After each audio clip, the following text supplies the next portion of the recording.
Tere! Meie räägime teile täna sotsiaalsest tõrjutusest, selle erinevatest vormidest ja sellest, kuidas meie igapäevaselt oma töös sotsiaalse tõrjutuse riskigruppi kuuluvate lastega tööd teeme, kuidas me neid märkame ja kuidas me neid aidata saame. Minu nimi on Einar Ilves ja ma olen Eesti Sotsiaalpedagoogide Ühingu juhatuse liige ja Saue gümnaasiumi sotsiaalpedagoog. Tere, mina olen Svetlana Põder, olen Tallinna Inglise kolledži sotsiaalpedagoog ja Eesti Sotsiaalpedagoogide Ühendusest. Tere, mina olen Martina Kallaste, Kehtna Kutsehariduskeskuse üldharidusvaldkonna sotsiaalpedagoog ja samuti Eesti Sotsiaalpedagoogide Ühenduse juhatuse liige. Me kõik teame omal käel, kui oluline on see tunne, et me kuuluksime. Kui oluline on tajuda, et meie vajadused loevad, et meil on hääl, et me oleme osa kollektiivist.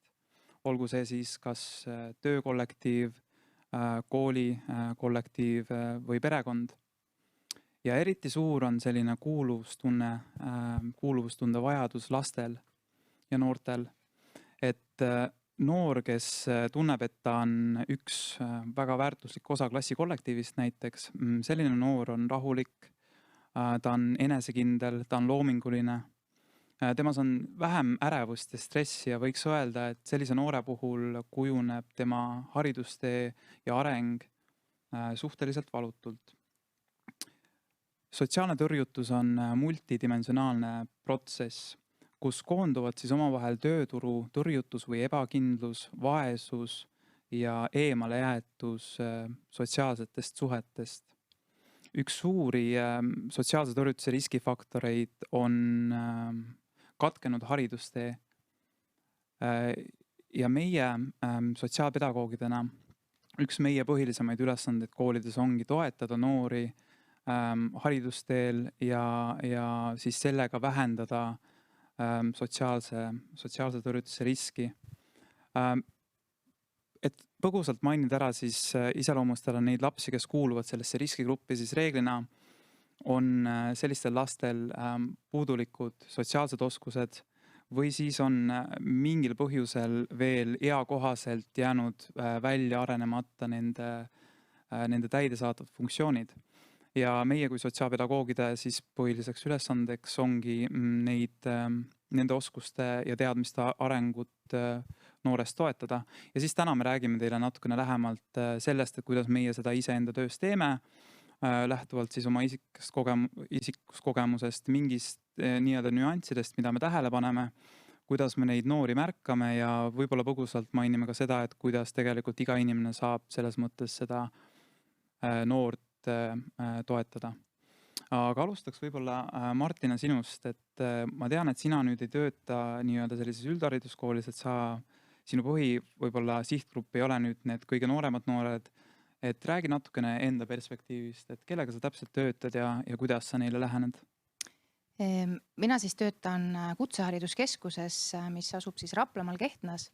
Enne seda olin ma Rapla täiskasvanute gümnaasiumis. Ja selle kooli peamiseks eesmärgiks oligi see, et need inimesed vanuses siis 15 kuni tõesti nii palju, kui nad ise siis jaksavad koolis käia, nende katkenud koolitee jätkamise võimalus oli see olemas. Et minu juurde jõuavad õpilased, kellel on sellised probleemihoovad on koolist juba ammu väljas. Neil on pered juba loodud, nad on käinud võib-olla eelnevalt veel mingites koolides, kus siis ei ole suutnud seal teel püsida. Hästi oluline on minu jaoks see, et kui see õpilane minu juurde jõuab, et ta on justkui nagu puhas leht. Et see, mida ta varasemalt koges, see, millised suhted olid varasemas koolis, et see ei oma enam tähtsust. Tähtsust omab see, et ta on olemas, tal on see natukenegi seda tahet oma teed jätkata, see haridus kätte saada ja selle tulemusena ka oma sellist tööturupositsiooni parendada. Et minu ampluaa on hoopis teistsugune, et inimeste probleemid ongi väga-väga teistsugused. Igapäeva eluasjad. Meie juurde jõuavad ka õpilased, kes on siis läbi Rajaleidja keskuste, et need on pigem siis alla 17-aastased ja nad ei suuda enam olla selles suures klassikompleksis või tõesti siis ka kodu, kooli, pere ja selle lapse suhted on läinud hästi segaseks. Et meie kool üldjuhul väga julgustab sellist koostööd ja kõiki võetakse puhta lehena. Et antakse see võimalus jätkata. Minu arust see ongi just hästi lihtsalt Martina näitel, et on olemas ka need variandid, sest mina olen hästi tugevalt, me kõik oleme hariduse usku, kuna haridus on tõesti see, mida kõik uuringud ütlevad, et et parema haridusega inimestel on ikkagi paremad võimalused nii-öelda tööturul hakkama saada, paremad, nad on õnnelikumad oma pereeludes ja nad teostavad ennast paremini ja nad ongi õnnelikumad. Et seetõttu on selle haridusel suur roll ja mul on nagu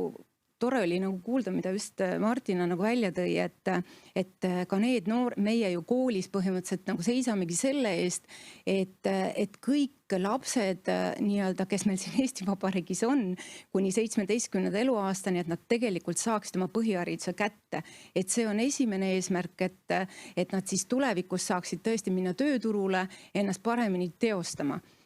Ja tõesti see variant, et kellel siis ei tule seal ikkagi seal nii-öelda see esmane haridustee nii hästi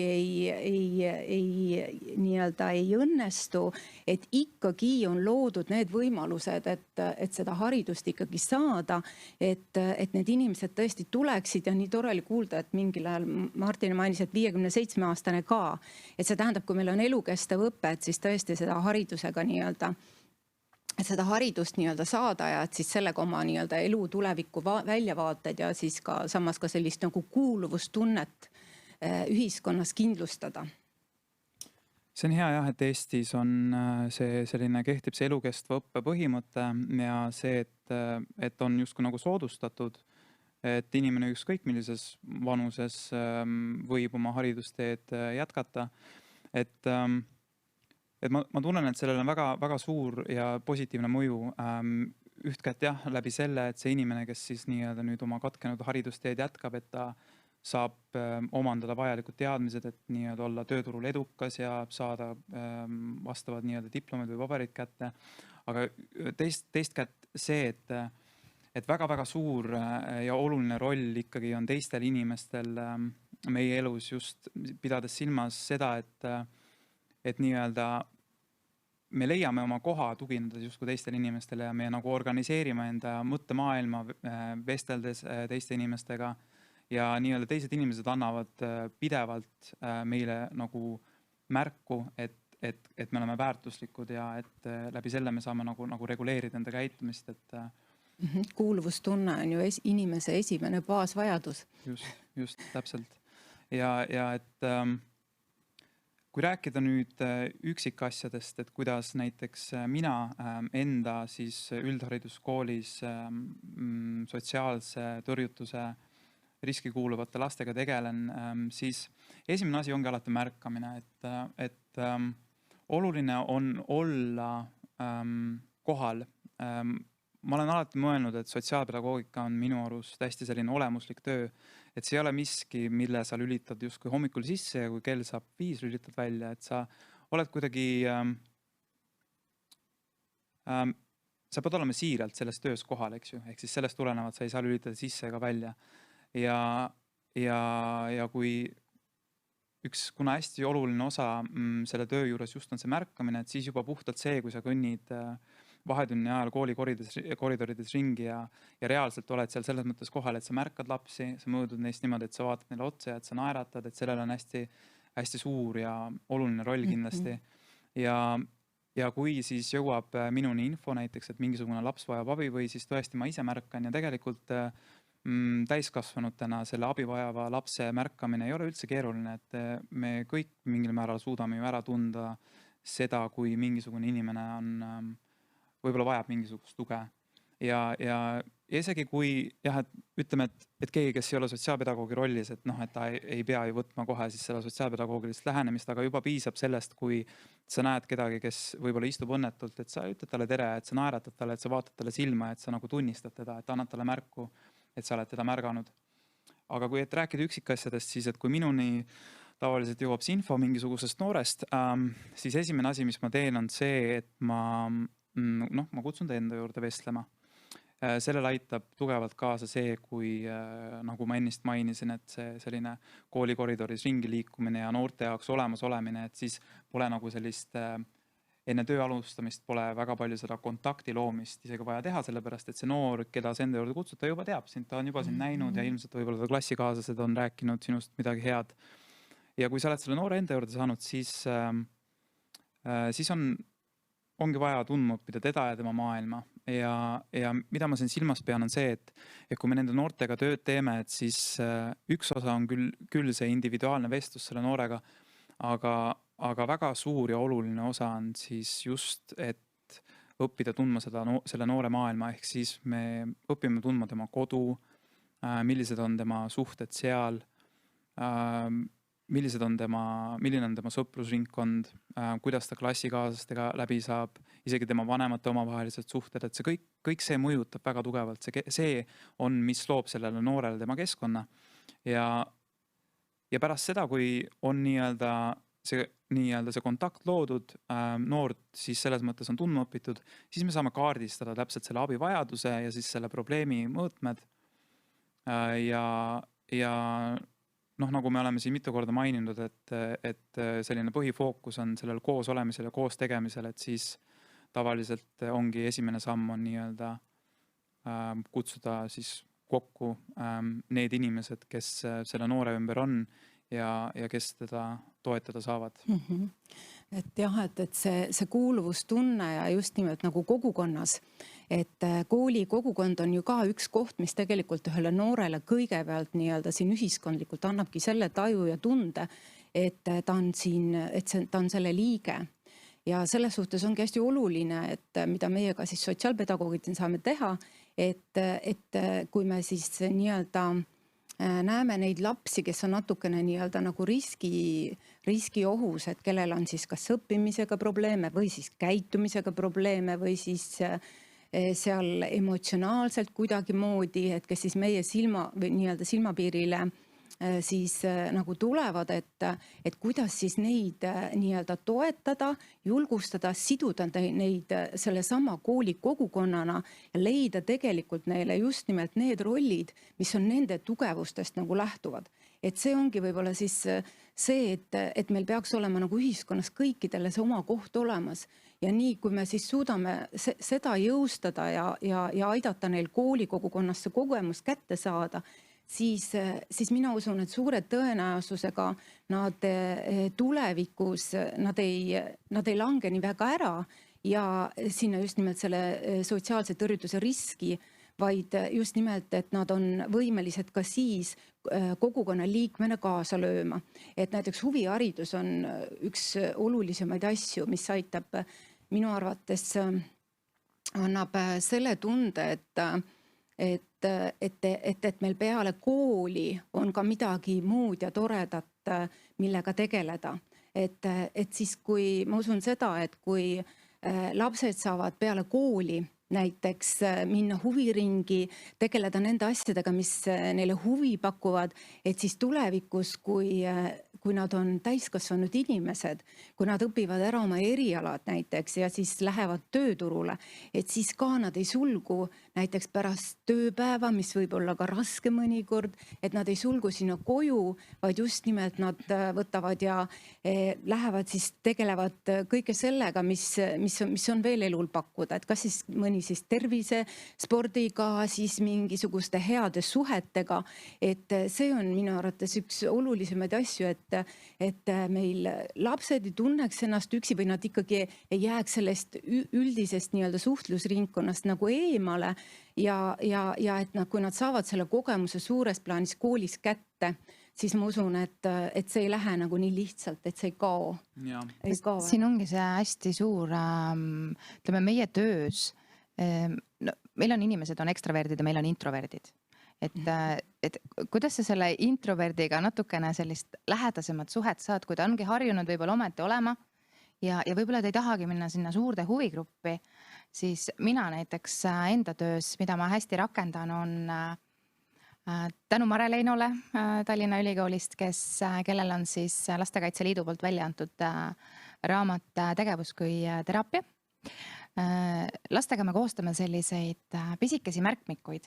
kus siis on lühiajalised eesmärgid ja natuke pikaajalisemaid eesmärke. Ja üks, mida ma olen ka teinud nendega koos, me oleme läinud raamatukokku. Et kui inimene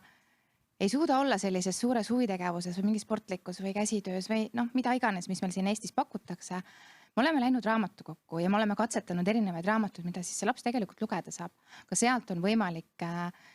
leida nii-öelda täiesti uus maailm ja see annab talle sellist julgust. Ma ise olin selline laps, ma sellepärast hästi hindan seda, et raamatutes peitub väga-väga suur lõbu. Arvestades tänast sellist nutimaailma nii-öelda vaadet, siis mul on ääretult kahju, et nii vähe loetakse, et julgustada peresid, julgustada õpetajad, jätke raamatuid lauanurkadele, raamatukogudega koostööd tehes. Et see hästi-hästi aitab kaasa, et kui laps avastab selle loovuse maailma enda peas juba, siis ta suudab luua ka endast väljapoole. Ja väga hea mõte, et just, et igale noorele nii-öelda tema omaduste järgi, et mulle meenus, et üks selline väljend, et ekstrovertidega lähed välja ja introvertidega lähed sisse, et see on selles mõttes selline iseloomustab seda väga hästi ja see, mis sina ennem ütlesid, Svetlana, just selles, et sa rääkisid sellest nii-öelda kogukonna olulisusest ja sellest, et kuidas üldhariduskool ja põhikool saavad pakkuda juba selliseid esimesi eduelamusi just seoses, nagu mainitud sai, et kooli järgselt ka igasuguste huviringide ja muude selliste vabatahtlike asjadega tegeleda, et siis noor õpibki ennast nii-öelda nagu enda käitumist sellel määral juhtima, et nii-öelda, et kogukond ja noor kohtuvad poole tee peal, eks ju, et noor läheb ka nagu ise otsima. Ja siis sellega seoses meenus mulle ühest väga heast loengust kunagi, kus öeldi siis, räägiti just ka sellest kogukonna olulisusest ja siis seal see kõneleja ütles, et sõltuvuse vastand ei ole kainus, vaid sõltuvuse vastand on sidusus. Ta rääkis seal lihtsalt sellest, et kui me praegu räägime riskigruppi kuuluvatest noortest, et need, kes võib-olla kõõluvad seal sotsiaalse tõrjutuse riskigrupi piirimail, et nende puhul võib tihti väljenduda sellised riskikäitumised ka, nagu igast ongi erinevad sõltuvused ja sõltuvuskäitumised, et ühest küljest, kui me tugevdame seda kogukonda ja kutsume neid noori enda juurde ja pakume neile neid võimalusi ja näeme neid kui võimalusi, mitte kui probleeme, et siis see tegelikult mängib väga tugevat rolli just selles, et milliseks täiskasvanuks see noor välja kujuneb ja see, et kui keegi noortest on juba võib-olla vajunud natukene rohkem tahaplaanile, et siis lihtsalt, mis ma tahan südamele panna, et võib-olla neid positiivseid tulemusi võib-olla ei märka nii kiiresti, aga tegelikult see tulemus tuleb, et ma võin võib-olla tuua siis enda töö juurest ühe näite näiteks, kus ma tegelesin siis ühe noorega, kes ütleme oli selline klassikaline stigmatiseeritud paharet, võiks öelda, ja kooli poolt me olime tegelikult väga palju juba teinud, aga justkui nagu see olukord ei paranenud, aga mida me siis tegime oli see, et me aktiviseerisimegi selle noore nii-öelda võrgustiku, need inimesed tema ümber, me otsisime need inimesed ülesse ja vahel tuleb otsida reaalselt. Ja see ei pruugi olla isa ja ema, need võivad olla hoopis muud inimesed. Ja me nii-öelda lõime selle noore ümber need inimesed, me nii-öelda muutsime nad aktiivseks, me seadsime ühised eesmärgid, siis see noor tajus ühel hetkel, et tal on nüüd neid turvalisi täiskasvanuid päris palju ümber ja et isegi kui ta käitub nii, nagu ta oli harjunud käituma, et siis need täiskasvanud ei lähe kusagile, eks ju. Ja juba poole aasta pärast oli näha sellist nagu muutunud silmavaadet selles noores ja muutunud hoiakut ja et oli näha, et ta tõesti, et ta tunneb ennast enda kehas mugavamalt ja paremini. Ja loomulikult aeg-ajalt ikkagi tegi mõnda pahandust, aga see selles mõttes, et üleüldist fooni arvestades ikkagi oli näha sellist suurt tervenemist. Ja ma mõtlengi just praegu kaasa sinuga, Einar, ja mõtlen, et tegelikult on ju Eesti nii väike ja meid inimesi on nii vähe, meid on tõesti vähe võrreldes teistega, et selles suhtes on nagu see sotsiaalne kaasamine ja tõesti näha inimesi enda ümber ja leida kõigile nagu siin ühiskonnas tähendus ja koht ja selle nimel kogukonnana töötada, et minu arust on see hästi-hästi oluline, et me ei saa endale sellist luksust lubada, et me ühtegi nii-öelda oma lastest või inimestest nii-öelda tuleviku mõistes nii-öelda kaotame. Et selles suhtes see on tegelikult hästi-hästi tähenduslik, et koolis tõesti märgata neid lapsi, et oleksid inimesed, kes siis tõesti võtaksid ja läheksid siis klassijuhatajate lappi, me tegeleksime nendega, et meil oleks tõesti see hariduspoliitika ikka niimoodi välja töötatud, et kõik sihtrühmad, kes siis on nii-öelda, võivad sinna riskigruppi nii-öelda langeda, et nad oleksid kõik siis ikkagi väga-väga nii-öelda nagu toetatud, et muidugi me siin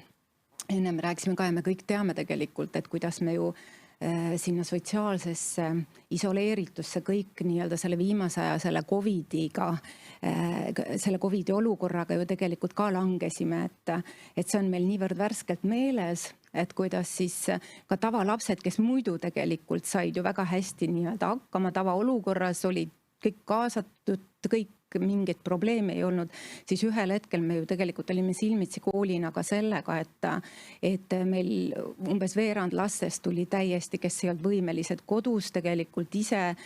hakkama saama, kes olid emotsionaalselt löödud, kes siis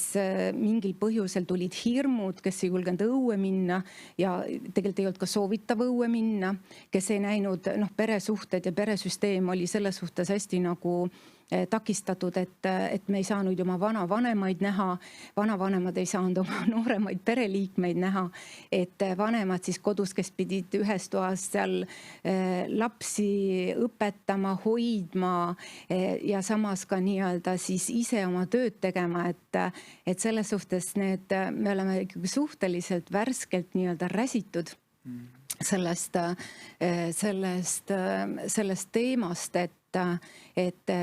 me ju teame, et väga paljude pea kohal oli tegelikult see sotsiaalse tõrjutuse risk, et me ühel hetkel olime vaata, et suur osa selles riski nii-öelda